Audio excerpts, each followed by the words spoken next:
in this shoot which we're doing here is basically we have visuals on the photography.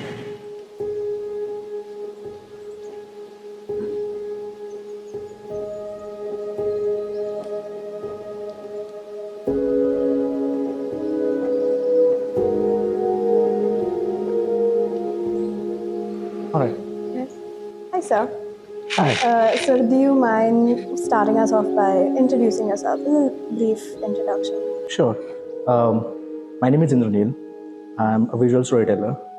I started off as a documentary photographer, got into learning a little bit about films, and then I lately started understanding the form of design as an element. And that's how I've landed myself to calling myself as a visual storyteller for the reason that I've been able to hop into different mediums, into different art forms, And how long have you been in the design It's field? been 12. Okay. Hi.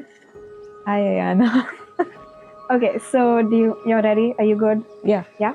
Let's go. Let's start. Okay. So I first want to start off by asking you to introduce yourself to our viewers who do not know you. Okay. Hi, I'm Shreya Satardekar. I'm from Goa and I'm 19. And what are you doing at Atlas University? What are you studying? Studying in first year currently, planning for product design. Wow. Okay, so for us, our project was based on transformation. And so we wanted a perspective of one of our teachers. First question would be about how do you understand the design process? Has it changed for you over the years? This is a very subjective thing because each personality, each artist has its own way of, going through a particular process.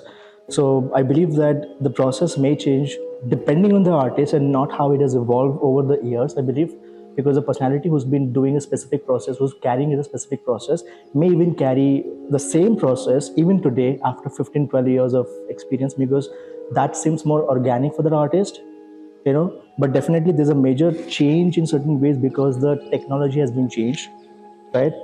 To me the process is about not fetching for projects online, fetching for projects probably around us, and that's largely been my thought process of looking at the process work, how you record ideas, how you put down your thoughts in a form of a writing, in a form of what inspires you in the whole process. So that's something which I believe it's a very subjective thing. The process differs artist to artist. Do you think transformation happens in a spark of a moment, like an aha moment, or do you think it's a process that moves throughout? It's a slow process. Slow process. It's a slow process. It's an ongoing process. It's a very recurring process because you transform depending on how things are evolving around you, and you must transform yourself into that because otherwise, there are a lot of artists or designers were not able to transform themselves into the new phase of or new shape of new want of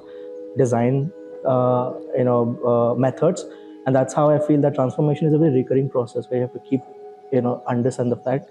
Of course, you may come to that spark or aha moment in between when you know that okay, this is I figured out something, and that can be a part of your process taking it ahead.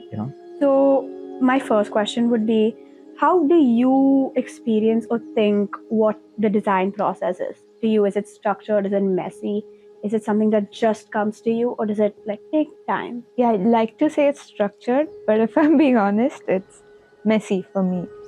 I start by putting everything onto a page, ideas, thoughts, fragments, all of them. And then I slowly begin to connect all the chaos. And yeah, I think the mess is where the magic begins for me. Okay, and now back to photography, because this is a question that we actually all want to know.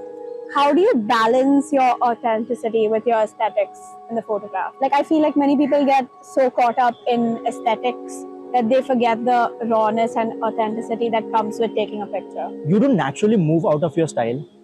You ask yourself to move out of it so that you can really, like I said, it goes back to the same question of unlearning.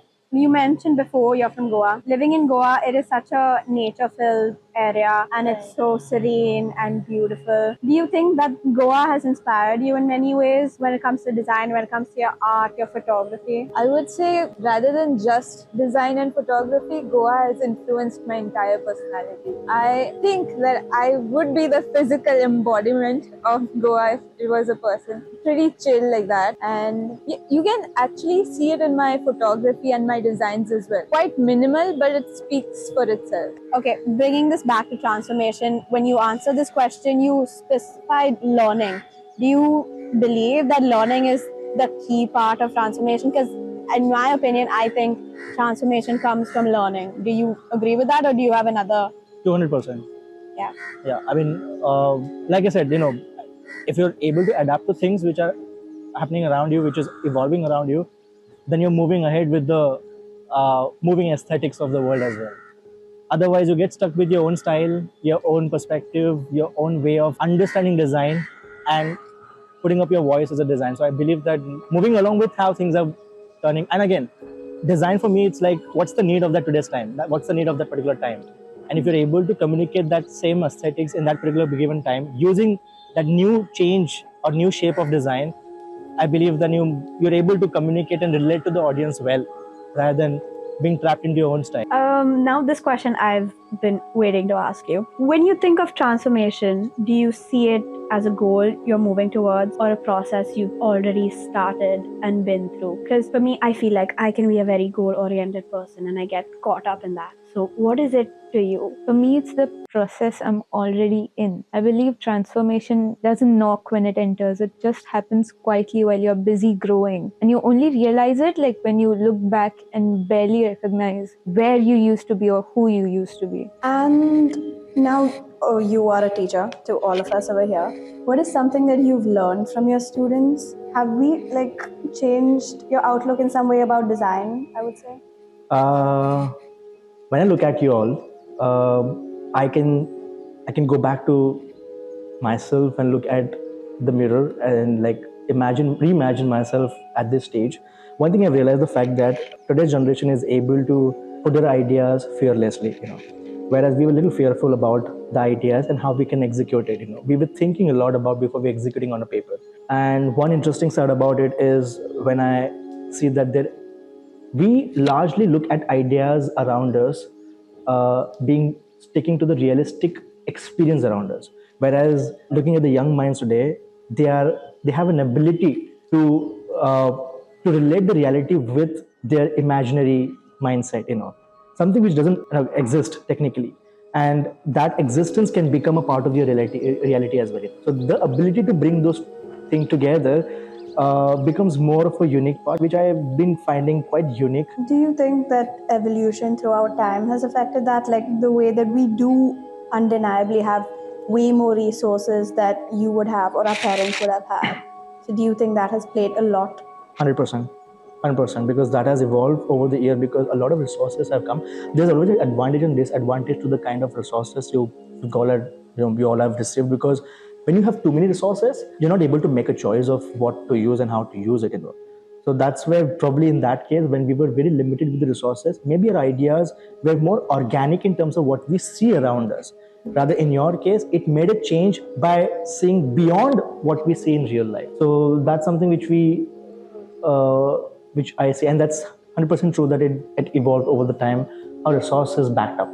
And do you imagine what kind of designer you're going to be in a few years? I know that's such a superficial question. I know everyone asks that. What are you going to be in 5 years? But I don't know. I think where do you see yourself as a designer? I would say specifically. I think about that all the time, honestly.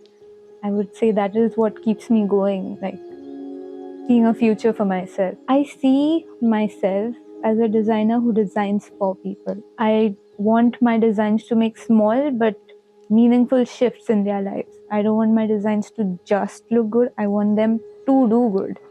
Finally, when you think about your entire journey, how do you think transformation, how have you transformed? How do you think evolution has changed your design, your work, and yourself in general?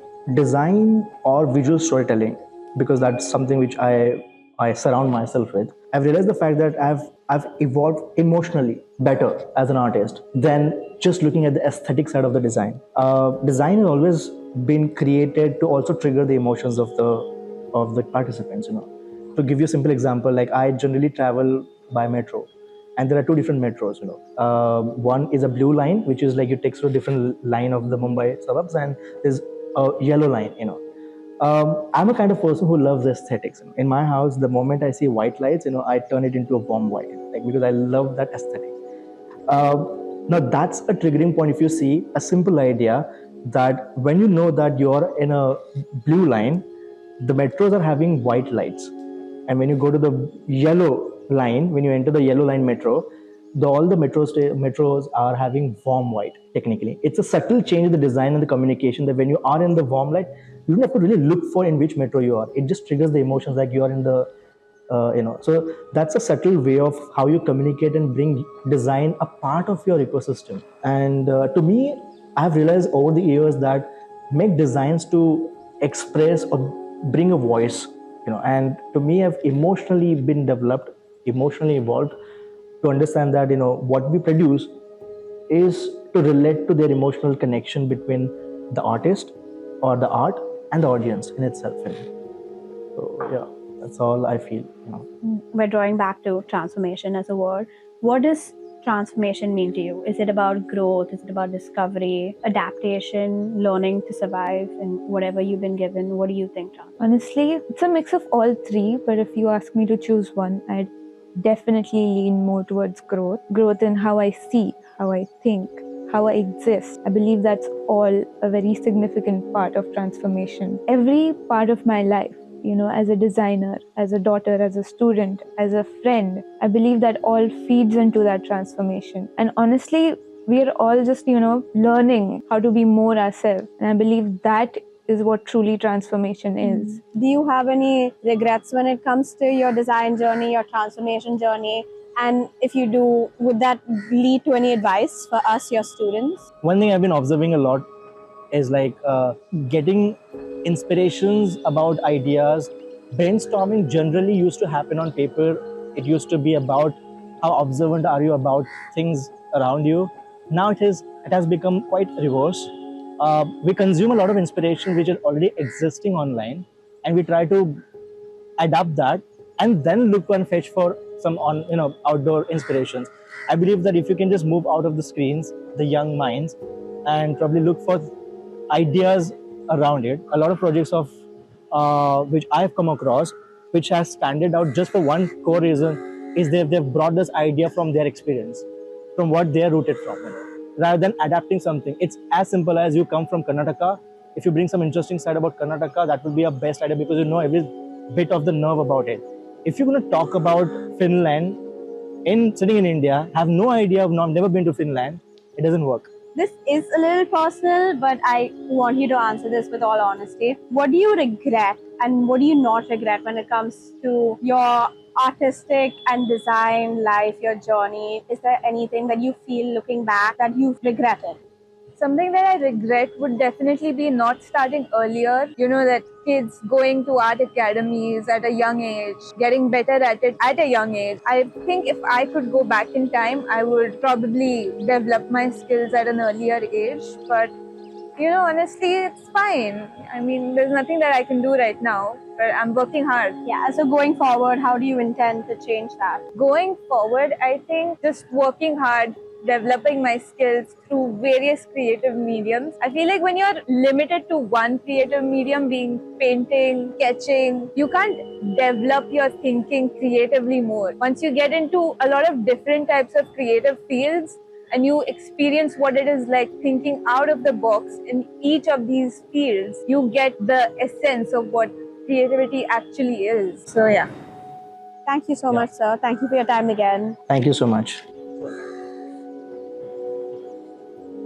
Worked well? Thank you. Thank you so much. It was a pleasure to interview you. Thank you. Thank you once again. Thank you.